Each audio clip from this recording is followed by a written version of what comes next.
আজকে আমি কিন্তু এই ধোকাটা খাচ্ছি লুচি দিয়ে, সঙ্গে তো পায়েস আছে। নিরামিষ দিনে আমার মতো করে আপনারা একদিন বাড়িতে বানান আর সবাইকে খাওয়ান, আর আমাকে লিখে জানাবেন কীরকম হয়েছে। ঠিক আমি যেভাবে ধোকাটা করেছি ঠিক ওইভাবে করবেন, খেতে ভীষণ ভালো হবে। বন্ধুরা, আপনারা সবাই কেমন আছেন? আজকে আমাদের রেসিপি পায়েস আর নিরামিষ ধোকার ডালনা, সঙ্গে থাকুন দেখার জন্য।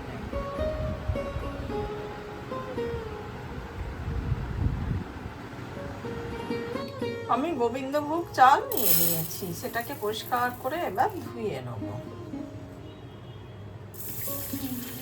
3-4 বার জল বদলে ধুয়ে নিলেই হলো, চালেতে প্রচুর নোংরা থাকে। এদিকে কড়াইতে 1/2 লিটার দুধ জাল দিতে বসিয়ে দিয়েছি। দুধেতে আমরা একটা তেজপাতাকে অর্ধেক করে দিয়ে দিচ্ছি। পায়েসে তেজপাতা দিলে সুন্দর একটা গন্ধ আসে।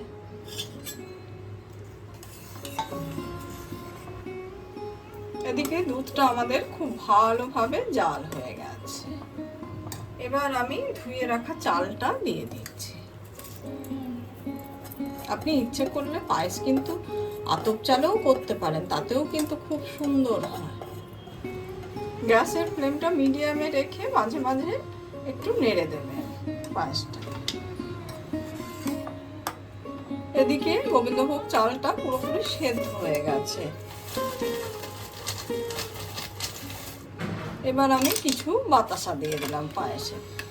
বাতাসা দিয়ে করলে পায়েসটা খেতে কিন্তু বেশি ভালো লাগে, আর দুধটা অতটা জল কাটে না। থেতো করে রাখা ছোট এলাচ দিয়ে দিলাম। সামান্য একটু কর্পূর দিলাম, এর জন্য পায়েসের সুন্দর একটা গন্ধ হয়। সেই সঙ্গে কাজু কিশমিশ দিয়ে দিলাম।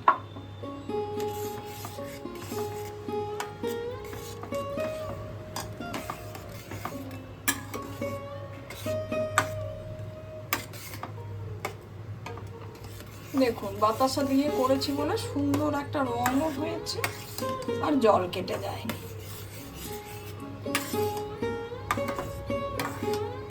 পায়েস আমাদের পুরোপুরি তৈরি হয়ে গেছে। সারা রাত জলে ভেজানো ছোলার ডাল আমি নিয়ে নিয়েছি। এবার এটার একটা পেস্ট বানিয়ে নেব। পেস্টটা যেন একটু খিজ ভাব থাকে সেই দিকে লক্ষ্য রাখবেন। ছোলার ডালটা আমার বাটা হয়ে গেছে, তাতে আমি হলুদ দিয়ে দিচ্ছি, পরিমাণ মতো নুন দিয়ে দিলাম। এছাড়াও আমি লঙ্কা, জিরে, আদা আর ধনে বাটা দিয়ে দিচ্ছি। এখানে 2 চামচ দিলাম। আর ডালটা চেষ্টা করবেন একটু টাইট করে বাটতে, খুব বেশি জল দেবেন না। দিয়ে এবার আমি খুব ভালোভাবে মিশিয়ে নিলাম মিশ্রণটা। সামান্য একটু হিংও দিয়ে দিচ্ছি, তাতে গন্ধটা আরো বেশি ভালো আসবে।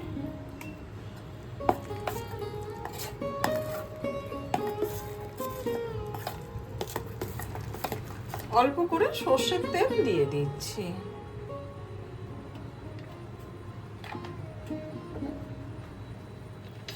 খুব ভালোভাবে গুলিয়ে নেবো তেলটাকে। এবার আমি ছোলার ডালের ব্যাটারটা এতে দিয়ে দেবো।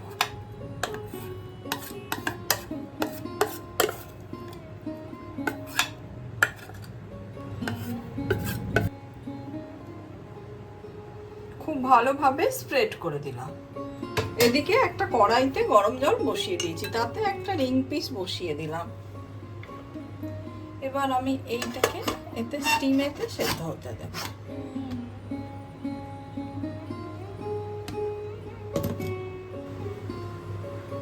প্রায় 20 মিনিট হয়ে গেছে। আমি ঢাকাটা খুলে আপনাদের দেখিয়ে দিচ্ছি। ধোকাটা আমার সেদ্ধ হয়ে গেছে, দেখুন পুরোপুরি শক্ত হয়ে গেছে। আমি ঢাকা দিয়ে গ্যাসটা অফ করে দিচ্ছি। 10 মিনিট বাদে আমি ফেরত আসছি। 10 মিনিটের মতো আমরা রেস্টে রেখে দিয়েছি। এবার এটাকে কেটে নিচ্ছি পছন্দ মতো শেপে। আমি ডায়মন্ড শেপে কাটবো।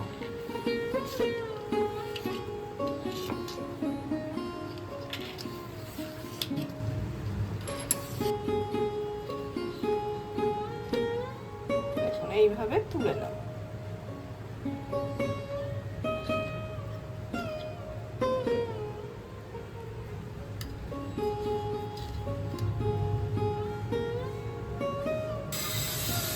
সর্ষের তেল ঢেলে নিলাম। কড়াইতে সর্ষের তেলটা যেন বেশ ধোঁয়া ওঠা গরম হয়। এবার আমি ধোকাগুলো ভেজে নেবো এতে।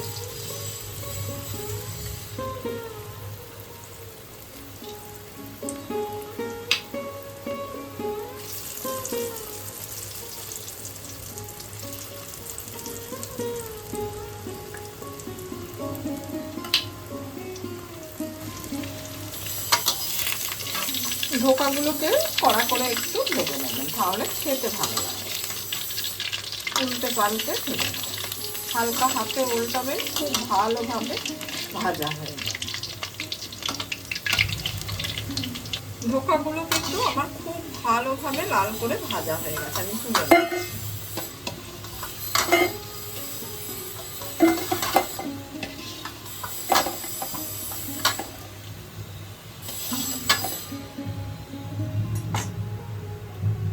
ওই একইভাবে বাকি ধোকাগুলো ভেজে নেব।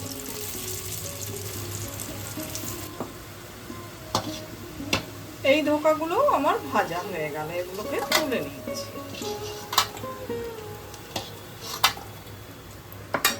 ওই তেলেই আমরা বাকি রান্নাটা করব। এবার ডুমো করে কেটে রাখা আলুগুলোকে ভেজে নেব।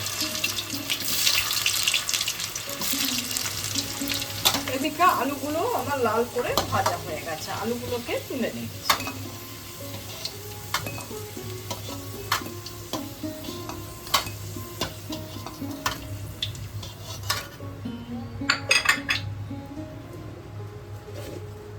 যেহেতু সাবেকি পদ্ধতিতে করছি, তাই আমি 1 চামচ চিনি দিয়ে দিলাম রান্না।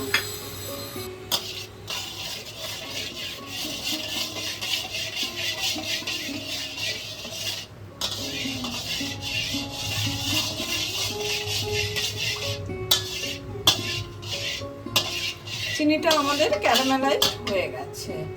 এবার আমি লাল লঙ্কা, জিরে, ধনে আর আদা বাটা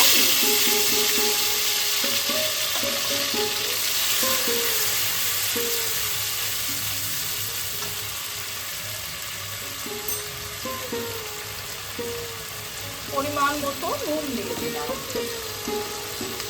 আর হলুদ দিয়ে দিলাম।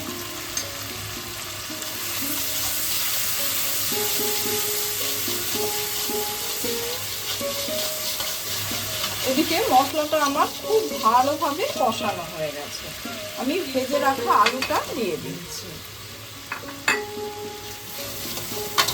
মশলা সহ আলুটা খুব ভালোভাবে কষানো হয়ে গেছে। এবার আমি মশলা বাটা ধোয়া জল দিয়ে দিলাম, সেই সঙ্গে আরো কিছুটা জল দিয়ে দিচ্ছি।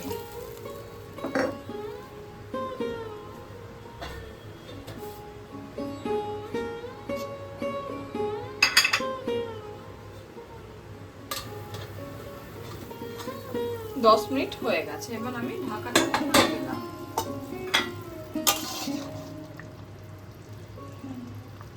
আলু পুরোপুরি সেদ্ধ হয়ে গেছে, এবার আমি ভেজে রাখা ধোকাগুলো দিয়ে দিচ্ছি।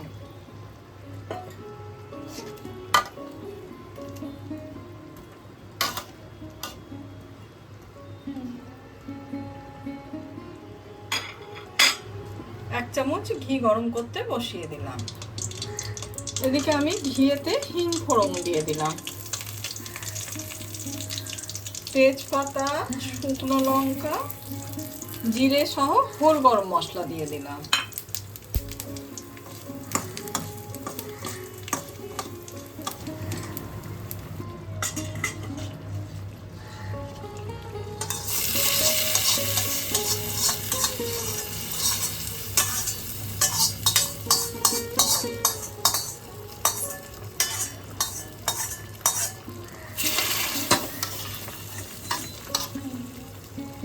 উপর থেকে বেশ কিছু চেরা কাঁচা লঙ্কা দিয়ে দিলাম আর হালকা হাতে নাড়াচাড়া করে দিচ্ছি। দেখলেন তো রস ভাতটা কিন্তু আরো টেনে যাবে। ধোকাটা কিন্তু আমার পুরোপুরি হয়ে গেছে। আপনার যদি মনে হয় সামান্য একটু চিনিও দিতে পারেন। আমার এই ধোকার ডালনার রেসিপিটা আপনাদের যদি ভালো লেগে থাকে, লাইক, শেয়ার, কমেন্ট আর সাবস্ক্রাইব করতে ভুলবেন না। আমার চ্যানেলটা সম্পূর্ণ নিরামিষ এই ধোকা যে কোনো দিন আপনি বাড়িতে বানিয়ে খেতে পারেন।